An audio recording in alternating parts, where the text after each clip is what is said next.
Walang iya ka! Inagaw mo asawa ko!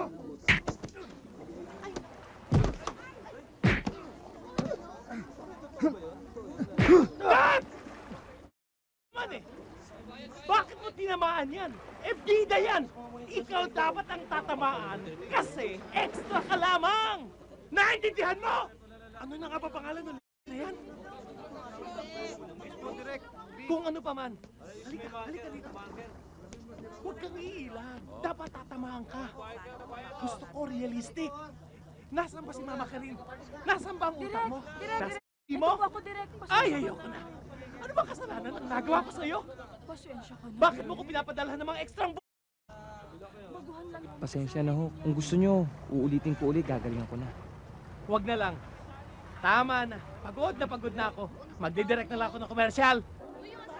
Bakit ganun sa set nyo nung pelikula nyo kahapon? Siyempre, nagsisimula pa lang ako, tsaka wala pa akong pangalan. Ganun talaga ang showbiz, tsaka pag nagkapangalan na ako, yung mismong director na yun, hahalik sa ko. Siya nga pala, nakuha ko na yung talent ko eh. Marami akong pera ngayon, so pwede kita ilibre. Sige ba? Sige. Tara. Halika, tuloy ka. Ha? Halika na. Wala ka bang kasama dito? Wala ang tita ko, mamayang gabi pa darating yun. Halika na, sa taas tayo. Dito na lang tayo. Sa itaas tayo, wala tayong gagawin dito sa ibaba. Doon na lang tayo sa baba. Dito na lang tayo, wala naman tao eh. Oh, bakit mo sinara? Oh, baka sabihin Wala, ng tita hindi mo pa kung anong darating yun, gagawin mamayang natin gabi pa dito. Yan. Tayo, ha? Magandang gabi, Aling Rosa. Magandang gabi, Ata. Sige, una na ako. Hi, Anita. Ate, ikaw ba yan? Mang Tomas, magandang gabi ho. Magandang gabi rin. Mano Sige na, anak. Sige ho, Nay. Uy, ba Ada? Ginagabi ka na naman? Nako, sigurado ako galing ka na naman doon sa taong gusto maging artista, no? Shh, kung ina, baka marinig ka ni Inay. Nako, narinig na ako.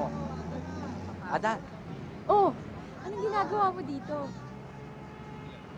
Ikaw talagang sadya ko eh. Ganun ba? Para sa ito. Salamat ah. Ito para sa birhen, sa simbahan. Ganon, para rin ba akong birhen? Gusto mo samahan na kita para magbigay mo na yan sa birhen? Halika. Kumusta na? Mainit pa ba sa akin? Bakit ka nandito? Delikado ka rito.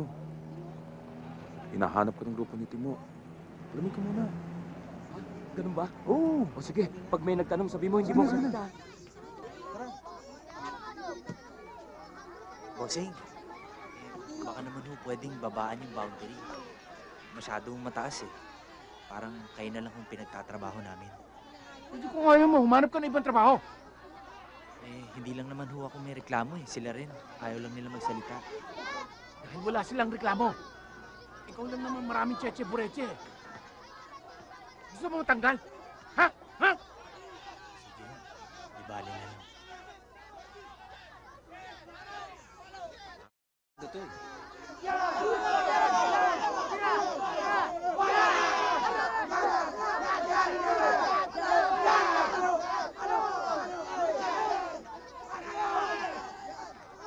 Joseng, ako Timo.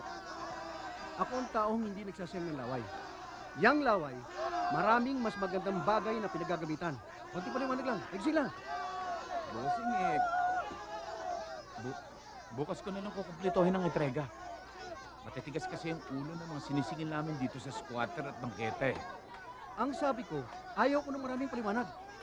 Pinapabayaan na nga kita sa mga paupahan mo dito eh.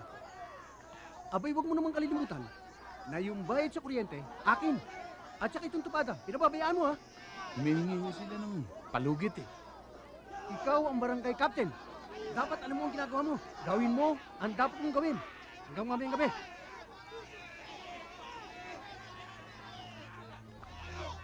Ano tinitingi-tingi mo ha?